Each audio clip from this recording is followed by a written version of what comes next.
இந்த சம்மரை செம மெமரபிளான சம்மரா மாத்துங்க நம்ம விஜிபில. VGP universal kingdom family amusement park. குறைந்த விலை, நிறைந்த தரம், தங்கள் தேவைகள் அனைத்தும் ஒரே இடத்தில்.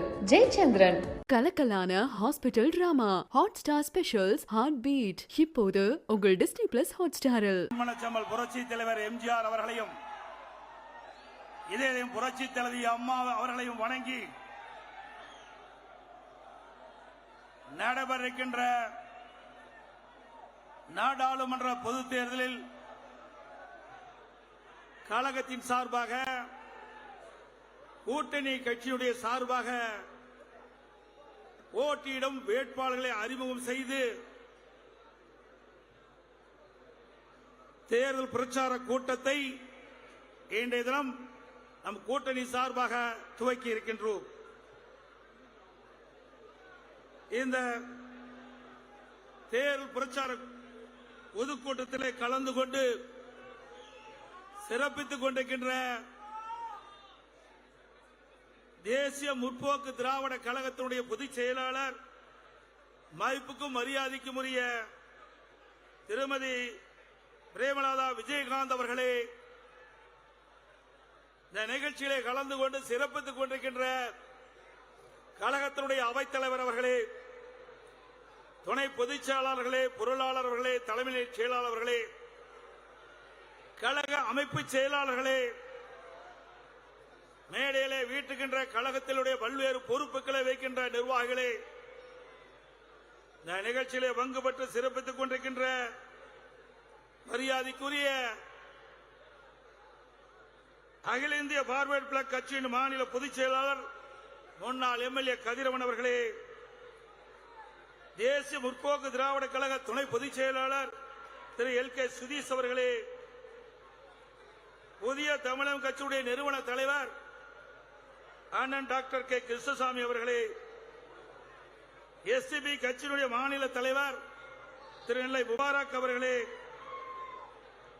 மற்றும் நம் கூட்டணியில் அங்க வைக்கின்ற இந்திய குடியரசுக் கட்சி மாநில பொதுச் செயலாளர் திரு க.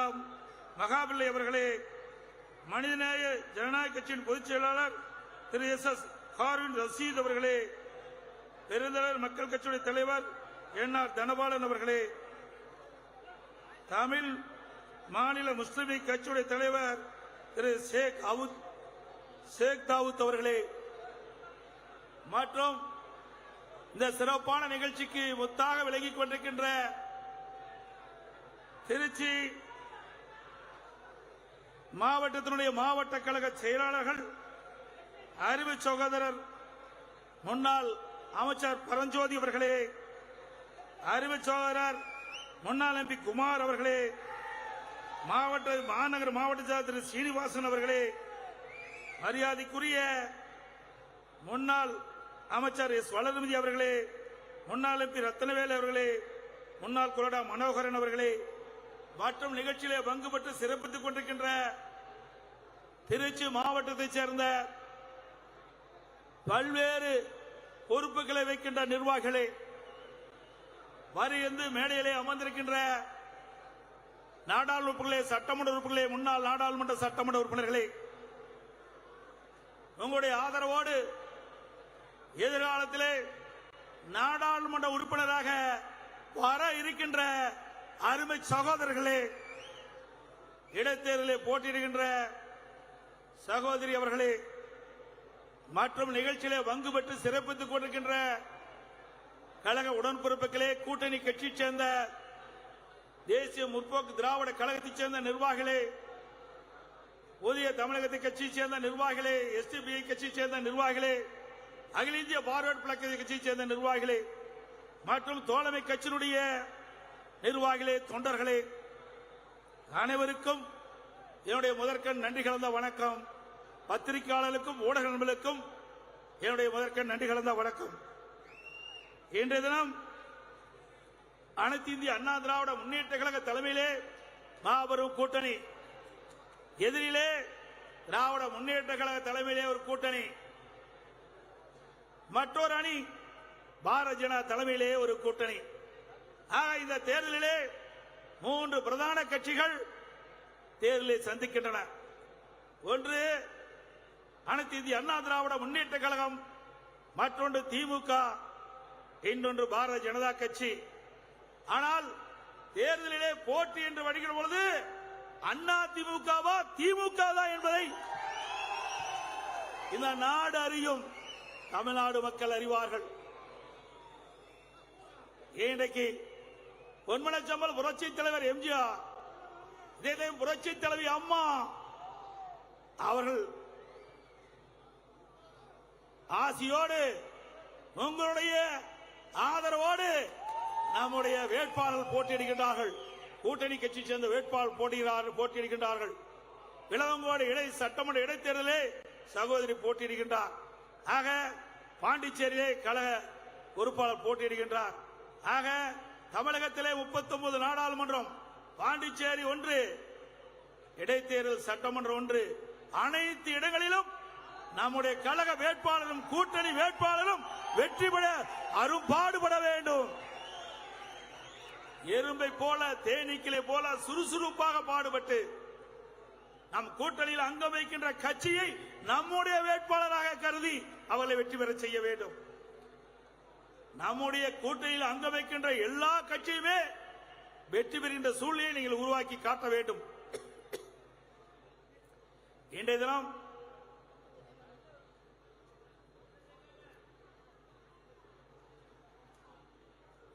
திமுக தலைவர் ஸ்டாலின் பேசிக் கொண்டிருக்கின்றார். பல்வேறு 2 நாட்களாக 22ஆம் தேதி, 23ஆம் தேதி, 24ஆம் தேதி 3 கூட்டங்களிலும் அவர் பேசுவது ஒன்று, பிரதமரை பற்றி விமர்சிப்பார், அதை பற்றி நமக்கு கவலை இல்லை. இன்னொன்று, என்னை பற்றி விமர்சிப்பார். இது 2 தான் அவர் பேசுகிறதை பார்க்கிறோம். வேற எதையுமே பேசுவது காணோம். சரக்கு இருந்தா தானே பேச முடியும். ஒண்ணுமே இல்லையே, பொம்மை முதலமைச்சர், அவர் என்ன எதிர்பார்க்க முடியும்? அவர் பேசுறாரு, தமிழ்நாட்டை நம்ம குட்டிச்சவராக்கிட்டோமா, கெடுத்துட்டோமா. திரு ஸ்டாலின் அவர்களே, பொன்மனச்சம்பல் புரட்சி தலைவர் எம்ஜிஆர் இந்த மண்ணிலே பிறந்த காரணத்தினாலே தமிழ்நாடு தப்பியது. உங்க குடும்பத்திலிருந்து தப்பிக்க வைத்தவர் பொன்மனச்சம்பல் புரட்சி தலைவர் எம்ஜிஆர், அதை காத்தவர் புரட்சி தலைவி அம்மா. பொன்மனச்சம்பல் புரட்சி தலைவர் எம்ஜிஆர், புரட்சி தலைவி அம்மா வழியிலே நாம் 4 ஆண்டு காலம் சிறப்பான ஆட்சியை தமிழ்நாட்டு மக்களுக்கு கொடுத்தோம். இன்றைக்கும் எந்த இடத்திற்கு சென்றாலும் அனைத்து இந்திய அண்ணா திராவிட முன்னேற்ற கழக ஆட்சி ஒரு பொற்கால ஆட்சி என்று இன்றைக்கு பேசுகிறார்கள் மக்கள். உங்களுடைய 3 ஆண்டு திராவிட முன்னேற்ற கழக ஆட்சி ஒரு அலங்கோல ஆட்சி, மக்கள் விரோத ஆட்சி, அப்படித்தான் மக்கள் பார்க்கின்றார்கள். இந்த 3 ஆண்டு காலத்தில் என்ன செய்தீர்கள்? நாட்டு மக்களுக்கு சொல்லுங்கள். ஒண்ணும் காணோம். எதுவுமே செஞ்சா தானே சொல்ல முடியும். ஆனா அண்ணா திமுகவில் எனக்கு முன்னாலே பேசினார்களே நம்முடைய கூட்டணி கட்சி தலைவர்கள், 10 ஆண்டு கால அண்ணா திமுக ஆட்சியிலே என்னென்ன திட்டங்களை கொண்டு வந்தோம் என்று புள்ளி விவரத்தோடு அவர்கள் குறிப்பிட்டார்களே. ஒரே ஆண்டில் 11 மருத்துவக் கல்லூரியை கொண்டு வந்த சாதனை படைத்த அரசாங்கம் அண்ணா திமுக அரசாங்கம். 6 சட்ட கல்லூரி நாங்கள் கொண்டு வந்தோம். பாலிடெக்னிக் கல்லூரி, பொறியியல் கல்லூரி, வேளாண்மை கல்லூரி, கால்நடை மருத்துவக் கல்லூரி, ஆராய்ச்சி நிலையம், இப்படி எண்ணற்ற கல்லூரிகளை கொண்டு வந்து தமிழகம் கல்வியிலே சிறந்த மாநிலம் என்ற பெயரை எடுத்தோம். ஸ்டாலின் அவர்களே, நாங்களா தமிழ்நாட்டை கெடுத்தோம்? ஒரு மருத்துவக் கல்லூரி கொண்டு வந்த முடிஞ்சுதா? 3 ஆண்டு காலத்தில் ஒரு மருத்துவக் கல்லூரி உங்களால கொண்டு வர முடிஞ்சுதா? எப்ப பார்த்தாலும் திரு ஸ்டாலினுடைய மகன் உதயநிதி ஸ்டாலின் ஒரு செங்கலை எடுத்துக்கிட்டு இருக்காரு. அதுதான் 3 வருஷமா காட்டிட்டு இருக்கிற. 3 வருஷமா செங்கலை காட்டிட்டு இருக்கிற. எய்ம்ஸ் மருத்துவமனை கொண்டு வர வேண்டும் என்று எங்களுடைய இதய புரட்சி தலைவி அம்மா மத்தியிலே கோரிக்கை வைத்தார்கள். அந்த கோரிக்கையை ஏற்று மத்திய அரசாங்கம் எய்ம்ஸ் மருத்துவமனை மதுரையிலே கொண்டு வந்தது. நாங்களும் அந்த எய்ம்ஸ் மருத்துவமனையை விரைந்து கட்ட வேண்டும் என்று பல முறை நாங்கள் மத்திய அரசிலே வற்புறுத்தி இருக்கிறோம். ஆனால் நீங்கள் என்ன செய்தீர்கள்? இந்த செங்கலை நாடாளுமன்றத்தில் காட்ட வேணும். ரோட்ல காட்டி பிரயோஜனம் இல்ல. அதனால என்ன பயன்? விளம்பரத்திற்காக செங்கலை தூக்கி காட்டுறார். ஸ்கிரிப்ட மாத்தப்பா, கதையை மாத்து, இதையே காட்டிட்டு இருக்க வேண்டாம். 38 நாடாளுமன்ற உங்களுக்கு தந்தாங்க. 2019 திமுக கூட்டணி கட்சி சேர்ந்த 38 நாடாளுமன்ற உறுப்பினர்கள் உங்களுக்கு வாய்ப்பை தந்தார்கள். இந்த செங்கலை கொண்டு போய் அங்க காட்ட வேண்டியதானே? 38 பேரும் நாடாளுமன்றத்தில் காட்டி நிதியை பெற்று அந்த எய்ம்ஸ் மருத்துவமனை கட்டியிருக்கலாம். இல்ல, தில்லு திராணி தெம்பு இல்ல. கேட்க வேண்டிய இடம் நாடாளுமன்றம். அதுக்காகத்தான் திமுக கூட்டணி கட்சி சேர்ந்தவர்களை தேர்ந்தெடுத்து தமிழ்நாட்டு மக்கள் நாடாளுமன்றத்துக்கு அனுப்பி வச்சிருக்கிறாங்க. அங்க பெஞ்ச தேய்ச்சிட்டு வாய் மூடி மௌனம் சாட்சி விட்டு இங்க வந்து செங்கலை தூக்கிட்டு இருக்கிறார். உண்மையிலேயே எய்ம்ஸ் மருத்துவமனை மதுரையிலே விரைந்து கட்ட வேண்டும், அதற்கு தேவையான நிதி பெற வேண்டும் என்றிருந்தால் நாடாளுமன்றத்திலே குரல் கொடுத்திருக்க வேண்டும், அழுத்தம் கொடுத்திருக்க வேண்டும். நாடாளுமன்றத்திலே ஒத்து வைக்கின்ற அளவிற்கு 38 நாடாளுமன்ற உங்களிடத்தில் இருக்கின்றார்கள். செய்யல, அதுக்கு துணிவில்ல, திராணி இல்ல. இங்க வந்து செங்கலை புடிச்சுக்கிட்டு மக்கள்கிட்ட வித்த காட்டிட்டு இருக்கிற என்ன? மக்கள் குடும்ப வச்சிட்டு இருக்க நினைக்கிறியா? தமிழ்நாட்டு மக்கள் அறிவாளிகள், தமிழ்நாட்டு மக்கள் விவரமானவர்கள். நீ சொன்னதெல்லாம் நம்பருக்கு தயாரா இல்ல. எனக்கு முன்னாலே சொன்னாங்களே, இங்க கூட நீட் தேர்வை பத்தி சொன்னாங்களே, இப்போ நீட் தேர்வு எடுத்துக்கிட்டாங்க. நீட் யாரு கொண்டு வந்தது? உனக்கு தெம்பு திராணி இருந்தா நேரடியா நான் மைக்கு பிடிக்கிறேன், நீயும் மைக்கு பிடி, பேசு. யாருடைய ஆட்சியில கொண்டு வந்தது? இருக்குது, ஆதாரம் இருக்குது. Notification MCI medical council of India 2010 December 21 மத்திய அரசில் வெளியிடுறாங்க. அப்ப மத்தியில காங்கிரஸ் ஆட்சி, திமுக இணை அமைச்சர் நாமக்கல் காந்தி செல்வன் இருக்கிறார். அப்பத்தாயா நீட் தேர்வு கொண்டு வந்தது திமுக. அப்போது ஆட்சியிலிருந்து காங்கிரஸ் கட்சி 2 பேரும் மாறி மாறி பொய்ய பேசி மக்களை ஏமாற்றுகின்ற கட்சி திராவிட மாடல் கட்சி என்று சொல்லுகின்ற திமுக கட்சி. அதோட இதற்கு பரிகாரம் காண்பதற்காக அரசு பள்ளியில் படிக்கின்ற மாணவ செல்வங்கள், ஏழை மாணவர்கள், கிராமப்புற மாணவர்கள், நகரத்தில் இருக்கின்ற சாதாரண அடித்தட்டிலே வாழ்கின்ற மக்களுடைய குழந்தைகள் அரசு பள்ளியிலே 41% படிக்கின்றது. சுமார் 3,80,000 பேர் அரசு பள்ளியிலே படிக்கின்ற மாணவ செல்வங்கள். நான் முதலமைச்சர் இருந்த காலத்தில் 2017-18 அரசு ஒதுக்கீடு, அந்த மருத்துவ கல்வி இடஒதுக்கீடு 3145 இடங்கள், 3145 இடங்கள். அதுல அரசு பள்ளியை படித்த மாணவர்கள் மாணவிக்கு வெறும் 9 இடம் கிடைச்சது. வெறும் 9 இடம் கிடைச்சது. நான் சிந்தித்தேன், எதிர்க்கட்சி கோரிக்கை வைக்கல, மக்கள் கோரிக்கை வைக்கல. நானும் அரசு பள்ளியிலே படித்த மாணவன், சாதாரண பள்ளிக்கூடத்திலே கிராமத்திலே படித்தவன். என் மனதிலே தோன்றியது, ஏன் ஏழை குடும்பத்திலே பிறந்த மாணவன் மாணவி ஏன் மருத்துவக் கல்லூரியில் படிக்கக்கூடாது, பல் மருத்துவக் கல்லூரியில் படிக்கக்கூடாது? அந்த வாய்ப்பை எப்படி உருவாக்கி தர வேண்டும் என்று எங்களுடைய மூத்த IAS அதிகாரி கலந்து பேசினேன், சட்ட வல்லுநரோடு கலந்து பேசினேன். இதுக்கு ஒரு சட்டத்தை கொண்டு வந்து நிறைவேற்றினால் அந்த வாய்ப்பு அவர்களுக்கு கிடைக்கும் என்று சொன்னார்கள். அதை நாங்கள் செய்தோம். அதன் மூலமாக 7.5% மருத்துவத்திலே, மருத்துவ கல்வியிலே அரசு பள்ளியில் படிக்கின்ற மாணவர்களுக்கு 7.5% உள் இடஒதுக்கீடை கொண்டு வந்து சட்டம் இயற்றப்பட்டு அமுல்படுத்தப்பட்ட அரசாங்கம் அண்ணா திமுக அரசாங்கம். அவர்களுக்கு ₹1 கூட செலவு கிடையாது. அந்த மருத்துவ கல்வி கட்டணத்தை அரசாங்கமே செலுத்தும். ₹1 செலவு இல்லாம கிராமப்புறத்திலிருந்து நகரப்புறத்தில் வரைக்கும் ஏழை எளிய குடும்பத்திலே பிறந்த மாணவ மாணவி MBBS டாக்டர் ஆகிறாங்க, பல் மருத்துவர் ஆகிறாங்க. இதுதான் திரு ஸ்டாலின் அவர்களே சாதனை. சாதனை சாதனை என்று சொன்னா வாயில சொன்னா போதாது, சர்க்கரைன்னு சொன்னா போதாது, வாயில போட்டா தான் இனிக்கும். அத போல நீங்கள் வெற்றி அறிவிப்பின் மூலமாக நாட்டு மக்களை ஏமாற்ற முடியாது. நாங்கள் சேவை செய்திருக்கின்றோம், மக்களுக்கு நன்மை செய்திருக்கின்றோம், நேரடியாக மக்களை சந்தித்து கேட்கின்றோம். இப்படிப்பட்ட 7.5% அதில் இடம் கிடைத்தவர்கள் 2160 பேர். 2160 பேர் அரசு பள்ளியில் படித்த மாணவர் மாணவிகள் MBBS டாக்டர் ஆகிறாங்க, படிச்சிட்டு இருக்காங்க, பல் மருத்துவராக கல்வி பயின்றிட்டு இருக்காங்க.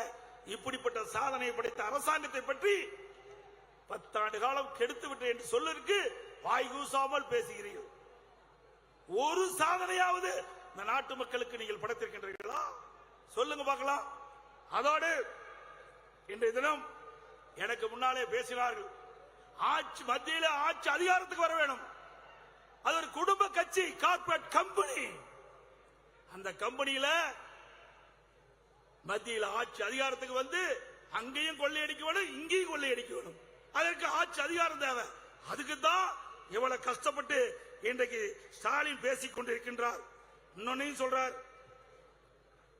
இன்னைக்கு எடப்பாடி பழனிசாமி இருந்தாரு, மத்தியிலிருந்து என்ன கொண்டு வந்தீங்கன்னு கேட்கிறார். தெளிவாக சொல்கிறோம், அனைத்து இந்திய அண்ணா திராவிட முன்னேற்ற கழக ஆட்சி, அம்மா ஆட்சியில் இருக்கின்ற பொழுது சரி, அம்மா மறைவுக்கு பிறகு அம்மாவுடைய அரசு 4 வருடம் 2 மாத காலம் சிறப்பான ஆட்சி கொடுத்தோம். இன்றைக்கு மெட்ரோ ரயில் திட்டம் 62,000 கோடியில கொண்டு வந்து பிரம்மாண்டமாக கட்டிட்டு இருக்காங்க. அதுபோல அரசு மருத்துவக் கல்லூரி 11 கொண்டு வந்திருக்கிறோம்.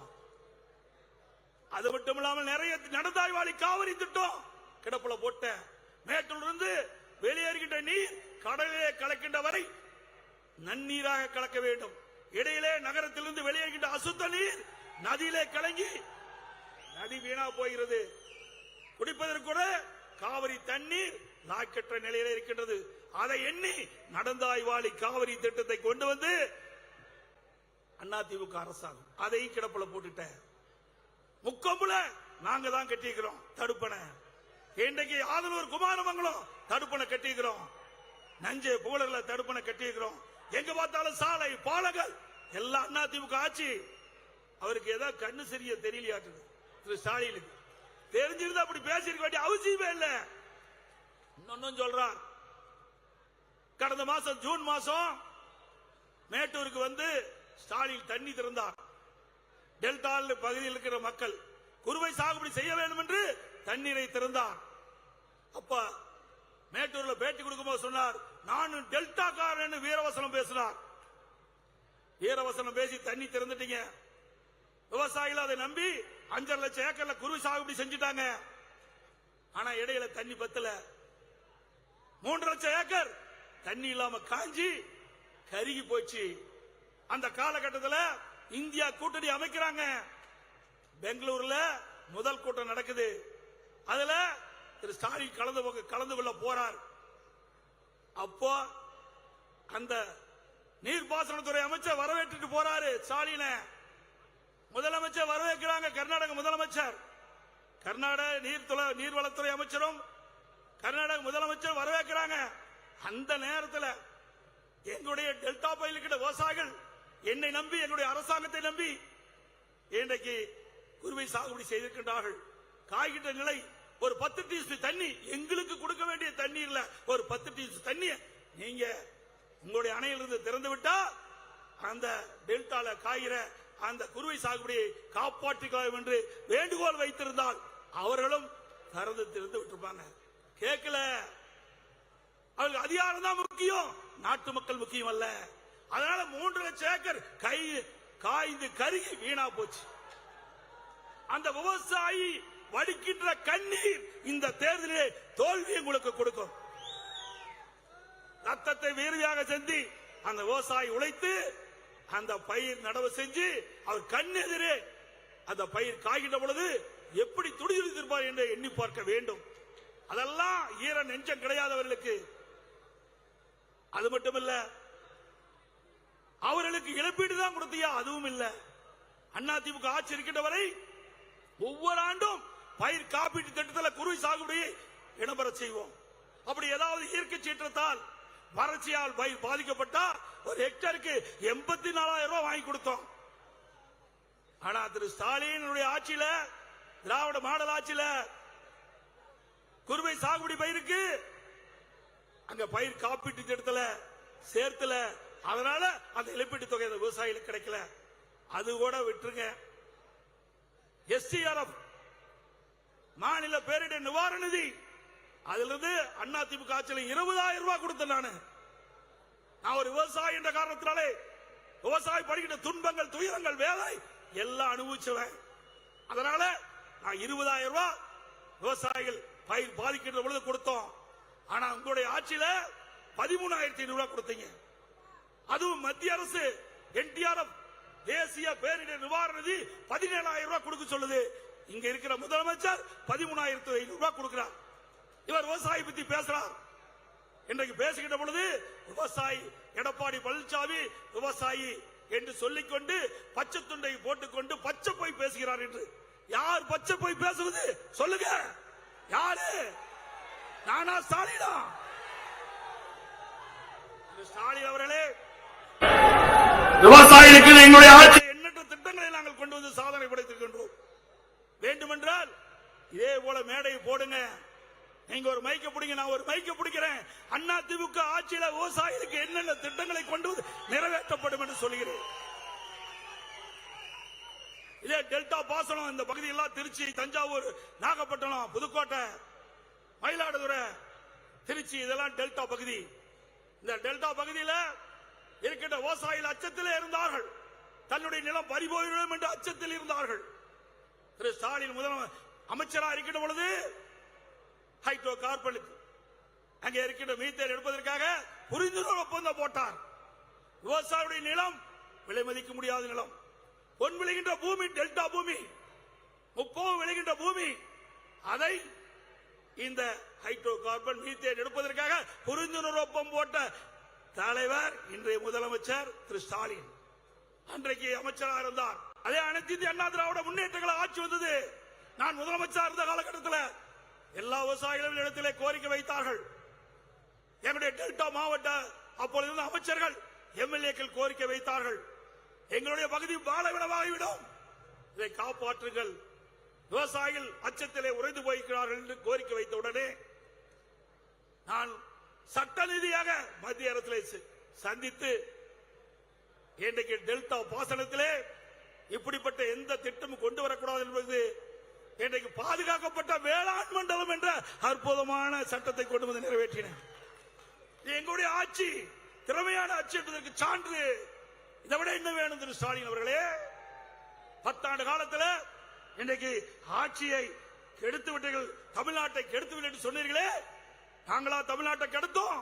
பொன் விளைகின்ற பூமியை மிகப்பெரிய நிறுவனத்திற்கு தாரை வாக்க பார்த்தீர்களே, நீங்க தான் கெடுத்தீங்க.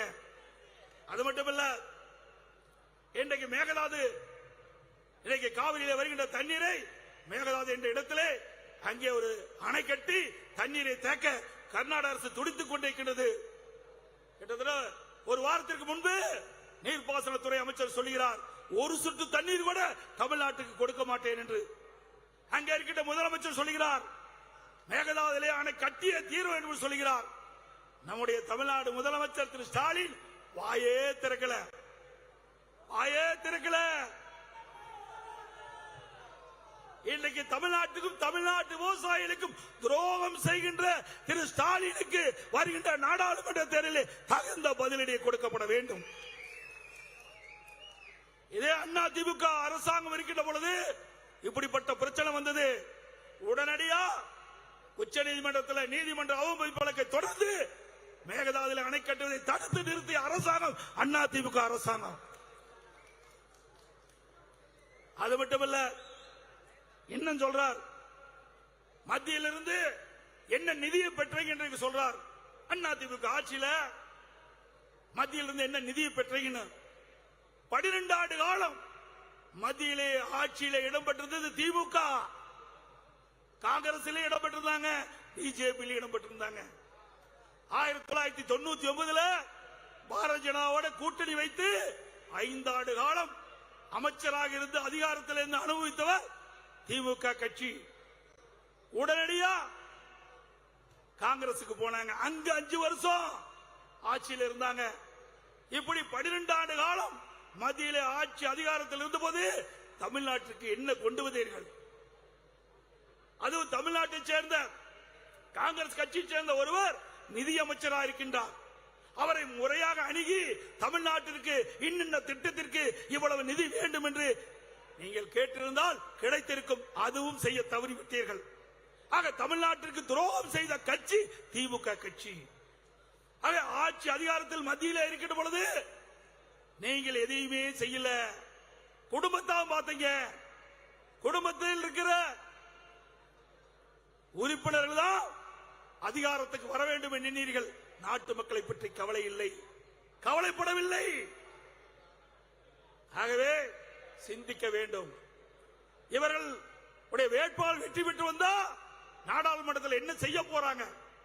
38 நாடாளுமன்ற 2019 கொடுத்தீங்களே, 5 ஆண்டு காலம் நாடாளுமன்றத்தில் என்ன செய்தார் என்பதை நீங்கள் சிந்திக்க வேண்டும்.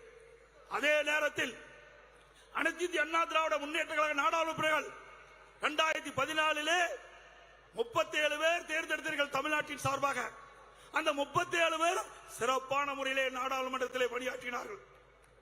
உச்சநீதிமன்றத்திலே காவிரி நதிநீர் பிரச்சனை தீர்ப்பு வந்த பொழுது அந்த தீர்ப்பை அமுல்படுத்த மத்திய அரசு காலம் தாழ்த்தியது. தம்பி அதை எடுத்து காலம் தாழ்த்தியது.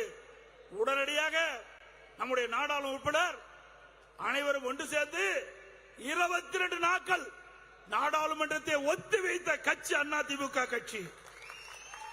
அதிமுக நாடாளுமன்ற உறுப்பினர்கள் கூட்டணியில் அங்க வச்சாலும் தமிழ்நாட்டு மக்களுடைய பிரச்சனை என்று வருகின்ற பொழுது, நம்முடைய உரிமை என்று வருகின்ற பொழுது, உரிமையை பெறுவதற்காக 22 நாட்கள் நாடாளுமன்றத்தை நாங்கள் ஒத்தி வைத்தோம். அதன் மூலமாக மத்திய அரசுக்கு அழுத்தம் கொடுத்து அதன் விளைவாக காவிரி மேலாண்மை ஆணையம், காவிரி நீர் முறைப்படுத்த குழு மத்திய அரசு அமைச்சது. இப்படி அனைத்து இந்திய அண்ணா திராவிட முன்னேற்ற கழக நாடாளுமன்ற வெற்றி பெற்று வருகின்ற பொழுது இந்த தமிழ்நாட்டு மக்களுடைய உரிமையை காப்போம், தமிழ்நாட்டு மக்களுக்கு தேவையான நிதியை பெறுவோம், தமிழ்நாடு வளர்ச்சி பெறுவதற்கு நாங்கள் அடித்தளமாக விளங்குவோம். ஆனால் திமுக அப்படி அல்ல. திமுக அப்படி அல்ல. அவருடைய குடும்ப உறுப்பினர்கள் ஆட்சி அதிகாரத்துக்கு வர வேண்டும் என்பதற்காக துடித்துக் கொண்டிருக்கின்ற கட்சி திமுக கட்சி.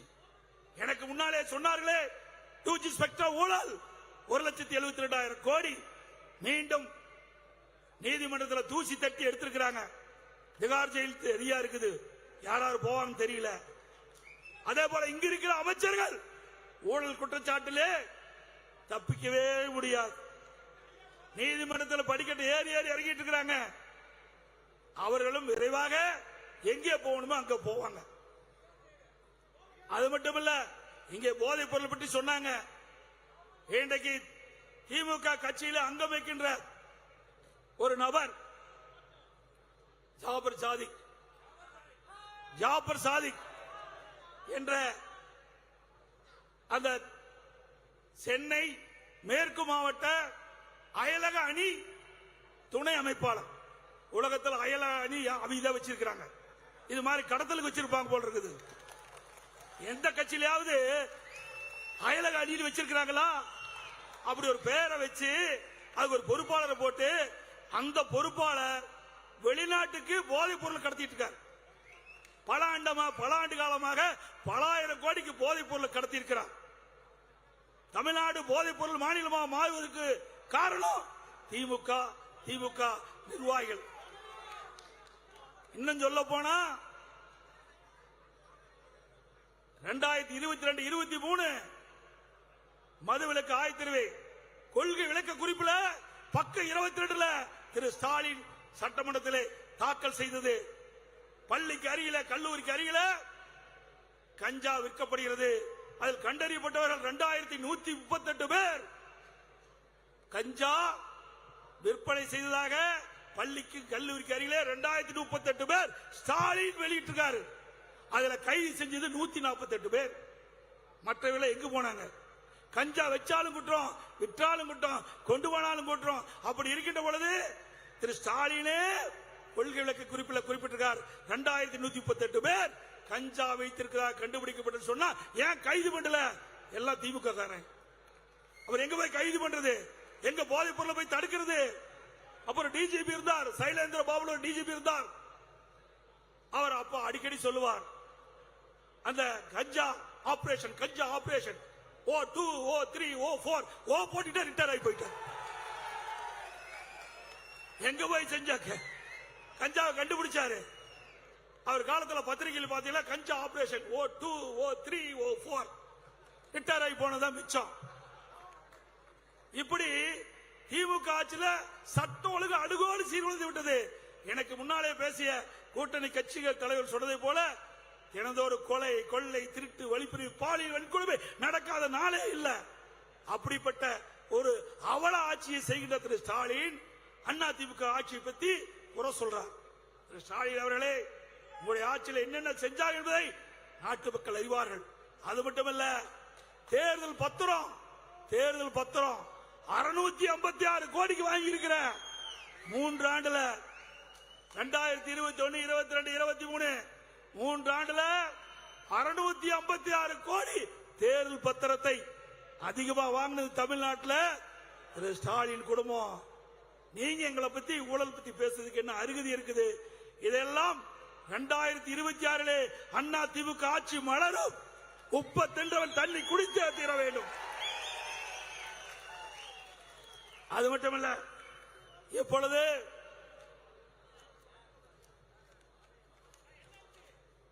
ஸ்டாலின் பேசிக் கொண்டிருக்கிறார்.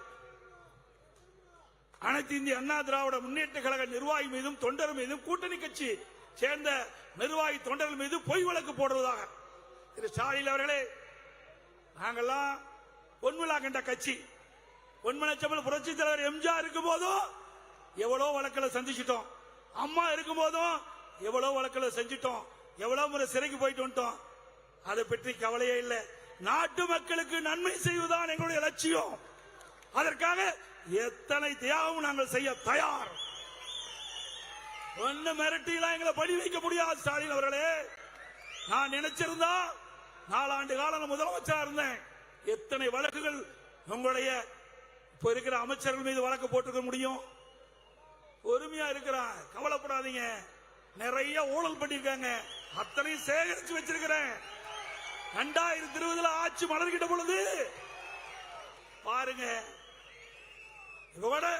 முதலமைச்சர் என் மீது வழக்கு போட்டு விரட்டி பார்த்தார். உச்ச நீதிமன்றம் வரைக்கும் போய் மீண்டும் உயர்நீதிமன்றம் வந்து வழக்கு நடத்த நான் முன் வந்தேன். வழக்கு போட்ட RS பாரதி அந்த வழக்கு வாபஸ் வாங்கன்னு சொன்னார். நான் இல்ல, நீதிமன்றத்தில் நான் வழக்கு நடத்துவேன்னு சொன்னேன். வழக்கு நடத்தி நிரபராதி என்று வெளியில் வந்திருக்கிற ஸ்டாலின் அவர்களே, அந்த துணிச்சல் உங்களுக்கு இருக்குதா? புதிய தலைமைச் செயலகம் கட்டுவதிலே ஊழல் நீதிமன்றத்தில் இருக்குது. தடையாளம் வாங்கி வச்சிருக்கிற என்னை போல நீதிமன்றத்தில் நிரபராதி என்று சொல்லுவதற்காக உன்னால முடியுமா? இந்த வழக்கு நடத்த தயாரா? அண்ணா திமுக பொறுத்த வரைக்கும் மடியிலே கனமில்லை, வழியிலே பயமில்லை. ஸ்டாலின் அவர்களே, நான் தொண்டனாக இருந்து கிளை செயலாளராகி இன்றைய தினம் உங்கள் முன் பொதுச் செயலாளராக இருக்கின்றேன். எந்த ஒரு தொண்டனுக்கு எந்த பிரச்சனை வந்தாலும் நாங்கள் உங்களுக்கு துணை நிற்போம். அதேபோல் மேடையில வீட்டுக்கின்ற கழக நிர்வாகிகளுக்கு எந்த பிரச்சனை வந்தாலும் எங்க உயிரை கொடுத்தாது உங்களை காப்பாற்றுவோம்.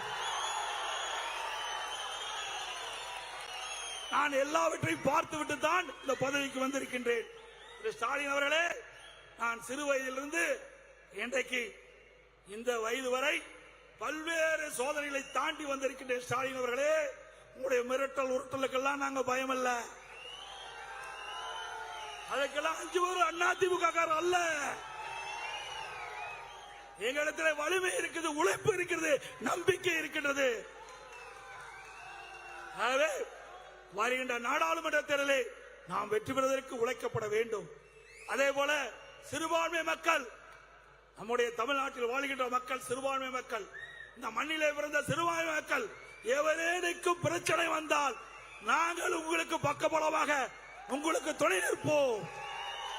உங்களோடு இருந்து அதை முறியடிப்போம். சிறுபான்மை மக்களை அச்சப்பட வேண்டியதில்லை.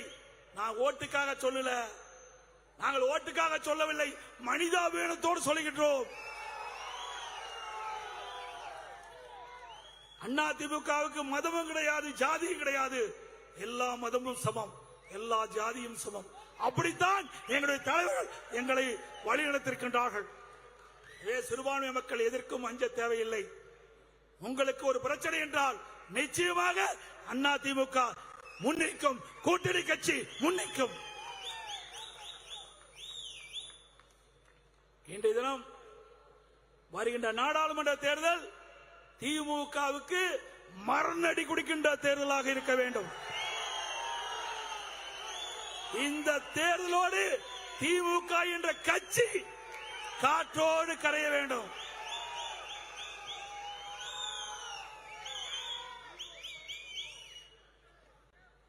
அதே போல அனைத்து இந்திய அண்ணா திராவிட முன்னேற்ற கழக போட்டியிட வேட்பாளருக்கு பொன்மனச்சம்பல் புரட்சி தலைவர் எம்ஜிஆருடைய வெற்றி சின்னம், இதயம் புரட்சி தலைவர் அம்மாவுடைய வெற்றி சின்னம், இரட்டலை சின்னத்திற்கு வாக்களித்து வெற்றி பெற செய்யுங்கள்.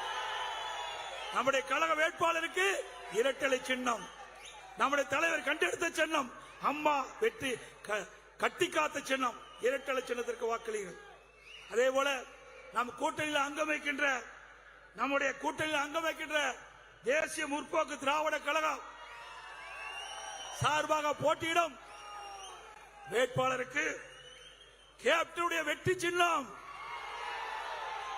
சபை பிரேமலாதா அவருடைய வெற்றி சின்னம் முரசு சின்னத்திற்கு வாக்கு கேட்டு வெற்றி பெற செய்யுங்கள். புதிய தமிழக கட்சி அவருக்கு விரைவிலே சின்னம் கிடைக்கிறது. அந்த சின்னக்கு வாக்கள் கேட்டு அவரை வெற்றி பெற செய்ய வேண்டும். எஸ்பி கட்சி நம்மோடு இணைந்திருக்கின்றார்கள். அவருக்கு அறிவிச்சார் நெல்லை உபார் அவர்களுக்கு இரட்டலை சின்னத்தில் வாக்களித்து வெற்றி பெற செய்யுங்கள். பாண்டிச்சேரிக்கின்ற வேட்பாளருக்கு வெற்றி சின்னத்திலே இரட்டலை சின்னத்திலே வெற்றி பெற செய்யுங்கள். விலங்கோட்டிலே கழகத்தின் சார்பாக கூட்டணி சார்பாக போட்டியிடுகின்ற சகோதரி அவர்களுக்கு இரட்டலை சின்னத்திலே வெற்றி பெற வாக்களித்து வெற்றி பெற செய்யுங்கள். அதோடு நம்முடைய திருச்சி நாடாளுமன்ற வெற்றி வேட்பாளர் அறிவிச்சார் கருப்பையா அவர்களுக்கு இரட்டலை சின்னத்திலே வாக்களித்து வெற்றி பெற செய்யுங்கள். அவர் நல்லவர், வல்லவர், திறமையானவர், இளைஞர், படித்தவர். இந்த டெல்டா மாவட்ட மக்களுடைய குறைகளை உங்களுடைய குரல் நாடாளுமன்றத்திலே கருப்பையா மூலம் ஒலிக்கும். அவரை பல லட்சம் வாக்கு வித்தியாசத்தில் வெற்றி பெற செய்யுங்கள். அதோடு